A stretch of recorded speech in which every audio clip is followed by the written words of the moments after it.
guys, my name is Rachel Faust, and today I'm going to be talking a little bit about different types of fine art paper and how they interact with different kinds of media. A little bit disclaimer before we start. This is heavily biased by my opinion and what I look for in a nice quality paper, the kind of media that I like to use and my preferences.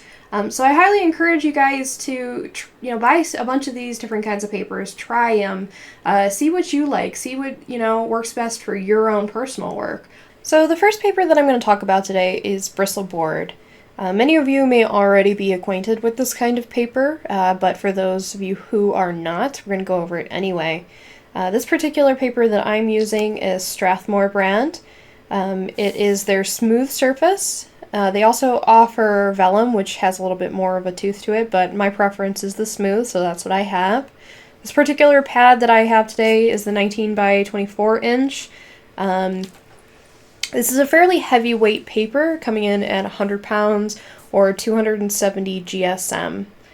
So it's pretty heavy-duty paper.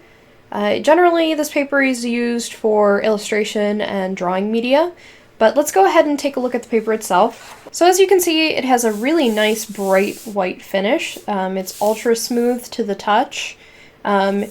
Like I said, it's a very high weight paper, so it's very thick. It's not going to accidentally crease or fold if you throw it in your portfolio. I would say it's a little bit thicker than maybe most standard cardstock. This would be a great paper also for those of you who do like paper modeling or 3D projects, because when you do fold it with, say, like a bone folder or something similar, it holds its shape really, really well. It might be a little bit harder to glue or tape per se because of that smooth finish, but it's going to hold that shape really well. So let's take a look at how it did on my swatch test. So here are my swatches. I would say the best contenders on this paper were, the obvious ones. So all of your drawing media, like the Copics did really, really well. Colored pencils did fantastic, pencil, charcoal, and even the microns. I found it really super easy to get a nice gradient with these media, probably because, again, of the smooth surface. The media that did not fare so well were the wet media, such as the acrylic here, the sumi, and the watercolor.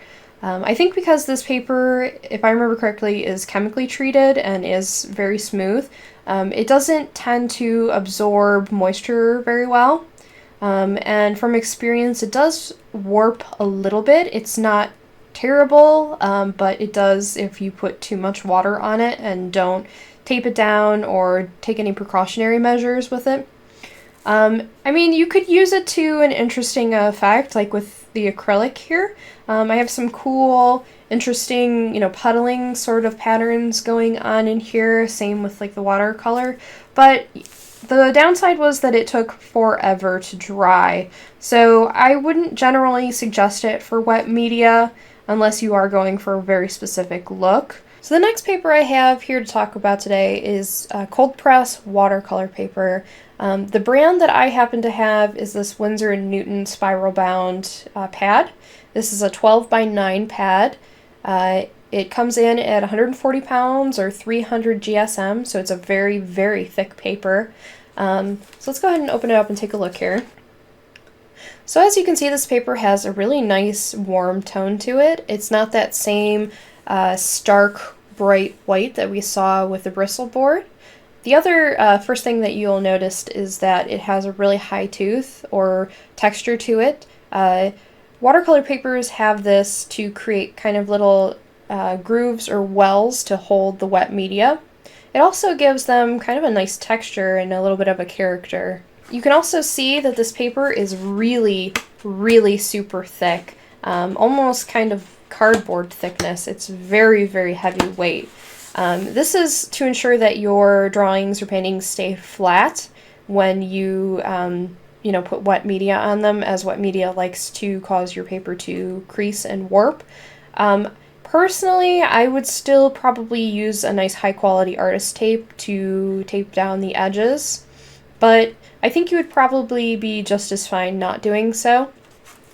So let's go ahead and take a look at my swatch test here. So the first thing that I noticed when I was doing my swatch test was, of course, that high tooth. It made it a little bit more difficult to use some of my drawing media, such as like the Copics and the colored pencils, the microns and the gel pens. It just made it a little bit harder to get that smooth gradient that I like to have. It does add a little bit of character, like I said, to have kind of that pockmark sort of a textured look to it, but it wasn't really what I was going for when I was creating the swatches. So, that's just a preference thing. I personally tend to like smooth better, but that doesn't mean that it's bad necessarily. Obviously it accepted our wet media much better than the Bristol board. The acrylic fared pretty well. The real champions of this paper, though, obviously, were the watercolor and the Sumi ink. This paper is specially designed for those kinds of media, so they did really, really well. As you can see, our watercolor and our Sumi has that really beautiful, like, outer, darker line that you typically want with watercolor or ink. And they just look really, really nice. They didn't take nearly as long to dry as our Bristol board. The charcoal, the pencil did pretty well. Again, this is just my preference. I don't typically like that high tooth, so I found it, a little bit off-putting, but again, that's totally personal preference. So the next paper that I'm going to talk about is my personal favorite that I like to use for my drawings and prints, and that is Rives BFK. Rives BFK is a really super high quality printmaking paper that is specially made for creating intaglio, but I found it's just as nice for drawing media. And what I really like about it is that it has this really soft sort of a feel to it, like you would expect, being made out of cotton. This particular sheet is the white, but as you can see, it has kind of a warm tone to it. This particular sheet was 100 pound or 250 GSM, so it's pretty heavyweight, it's pretty thick, but it's easy to tear.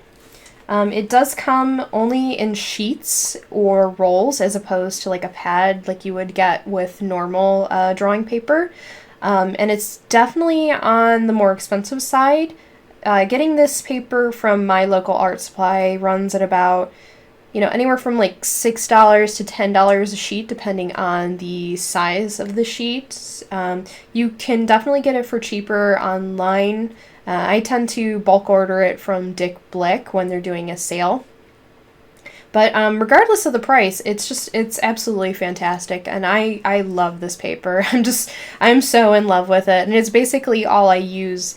I would say, though, because it is price prohibitive, that I wouldn't use it for like sketches or things that I'm experimenting on.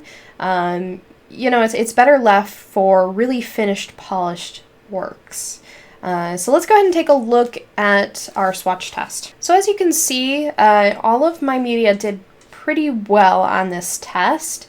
All of my drawing media, such as the Copics, the colored pencils, the charcoal, the pencil, even the gel pen, did really well. I got really nice smooth gradients and transitions, really good color fidelity, though, you still are getting some of that warmth coming through.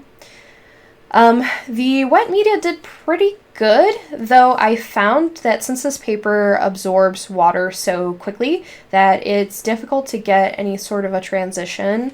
You see, like, I have this one really dark puddle here, and then when I try to blend it out, it just, like, it's this two solid swatches next to each other as opposed to, like, a nice smooth transition.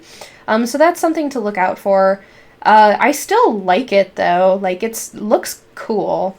So, if you're trying to do, like, really soft, smooth things with your watercolor Sumi ink, maybe not the best paper for this, but I like it. I think it looks interesting, so I might actually use it for that in the future. Overall, though, a really fabulous paper. Like I said, it's my absolute favorite. But again, probably not the best for your everyday general use. Probably just for your finished drawings and paintings.